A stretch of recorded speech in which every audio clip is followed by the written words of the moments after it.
नमस्कार, मी doctor Priyanka Suryavanshi, consultant dermatologist at Shri Siddhivinayak skin clinic Nanded.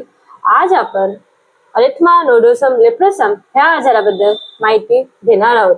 ANL हे एक टाइप 2 लेप्रा रिॲक्शन आहे. हे ज्या पेशंटला लेप्रोमॅटस लेप्रोसी किंवा बॉर्डरलाईन लेप्रोसी असते त्यामध्ये दिसून येतो.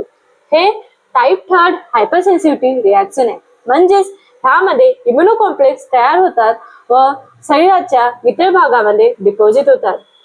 पेशंटमध्ये ह्यामध्ये सुरुवातीला ताप येणे, सांधेदुखी, अंगदुखी किंवा भूक न लागणे किंवा अशक्तपणा असे कन्सिस्टंट सिम्पटम असतात.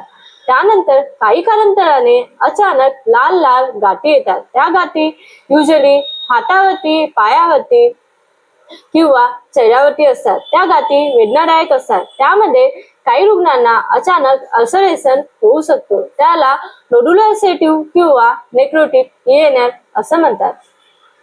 ANL मध्ये नर्व इन्व्हॉल्वमेंट खूप कॉमन आहे, ज्यात न्यूरायटिस. नर्वच्या भोवती अचानक सुजन येते व त्यामुळे पेन होते. न्यूरायटिसमुळे पेशंटला मुंग्या येणे, जळजळ होणे किंवा हातापायावर बधीरपणा येणे असे सिम्पटम असतात. स्नायूच्या पॉवर कमी झाल्यामुळे पेशंटला क्लॉ हँड म्हणजे हाताचे बोट वाकडे होणे किंवा फूट ड्रॉप होणे असे पण कंप्लेंट असू शकतात. हातापायावर बधीरपणा असल्यामुळे त्यांना वारंवार घाव होतात आणि वारंवार घाव झाल्यामुळे पेशंटला ट्रॉपिक अल्सर होतात व त्यामुळे अँप्युटेशन होऊ शकतो. ANL मध्ये आय इन्व्हॉल्वमेंट खूप कॉमन आहे. डोळ्यामध्ये लालसरपणा, डोळ्यातून पाणी येणे, वेदना होणे किंवा कमी दिसणे असं कंप्लेंट असू शकतात. ANL मध्ये मल्टिपल पेनफुल लिम्फॅडिनोपॅथी कॉमन आहे. ते काखेत आणि जांघेत असते. त्याबरोबर जॉईंटच्या भोवती सुजन असते व त्यामुळे पेन होतो. त्यामध्ये म्हणजेच ANL मध्ये मल्टिपल जॉईंट इन्व्हॉल्वमेंट कॉमन असतो, दॅट इज आर्थरायटिस. काही केसेसमध्ये किडनी इन्व्हॉल्वमेंट होऊन ग्लोमेरुलोनेफ्रायटिस होऊ शकतो. हातापायावर सुजन येणे हे पण कॉमन सिम्पटम असतात. मेलमध्ये अंडकोशावरती सुजन येते व पेन होतो. ANL होण्याचे काही प्रिसिपिटिंग फॅक्टर किंवा रिस्क फॅक्टर आहेत. त्यामध्ये मोस्टली आणि most important is multi drug therapy, that is MDT. कुष्ठरोगाकरिता आपण MDT स्टार्ट केल्यात काही कालांतराने ANL प्रिसिपिट होतं. अदर रिस्क फॅक्टर मध्ये कुठल्या टाईपच्या लेप्रोसी आहे. ANL is most common in lepromatous leprosy and borderline leprosy.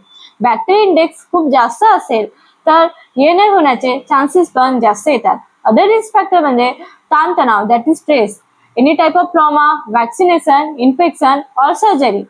प्रेग्नन्सीमुळे पण प्रिसिपिट होण्याचे चान्सेस असतात. ड्रग मध्ये iodide, oral contraceptive and TNF alpha inhibitor हे प्रिसिपिटिंग करू शकतात. ANL आपण युजली क्लिनिकली सिम्पटम आणि एक्झामिनेशनवर डायग्नोसिस करतो. स्किन बायोप्सी केल्यास त्यामध्ये डर्मिसमध्ये इडिमा म्हणजे स्पॉन्जिसिस असतो. मल्टिपल फोमिहिस्टोसाइट असतात आणि त्याच्या भोवती न्यूट्रोफिल असतात. ऍसिड फास्ट स्टेन केल्यात आपल्याला फ्रॅगमेंटेड ग्रॅन्युलर बॅसिलाई दिसून येईल. मॅनेजमेंट करण्याकरिता ANL हे माइल्ड आहे किंवा सिव्हिअर आहे यावरती डिपेंड असतो. कुठलीही ANL माइल्ड किंवा सिव्हिअर असो, आपण MBMDT स्टॉप करत नाही. ANL माइल्ड असल्यास आपण NSAID देतो आणि पेशंटला रेस्ट सांगतो, त्याबरोबर ओरल अँटीबायोटिक्स देतो. ANL सिव्हिअर असेल तर first line is along NSAID oral corticosteroid. तेच ANL क्रोनिक आणि रिकरंट असेल तर आपण प्रोफॅजिमिन किंवा थॅलिडोमाइड कन्सिडर करू शकतो. दुसऱ्या ऑप्शन मध्ये आपण कोल्चिसिल, पेंटॉक्झिफायलिन, झिंक देतो. काही केसेस मध्ये सिव्हिअर असेल तर आपण डेक्झामेथासोनचे पल्स थेरपी पण देऊ शकतो आणि TNF-अल्फा लाईक बायोलॉजिक्स पण कन्सिडर करू शकतो. सो कुष्ठरोगांच्या पेशंटला अचानक तापाबरोबर लालसर गाठी येत असतील तर त्याकडे दुर्लक्ष करू नका. हे ANL चे लक्षणे असू शकतात. अशा स्किन रिलेटेड माहिती करिता आम्हाला सबस्क्राईब करा, लाईक करा आणि शेअर करा. थँक्यू.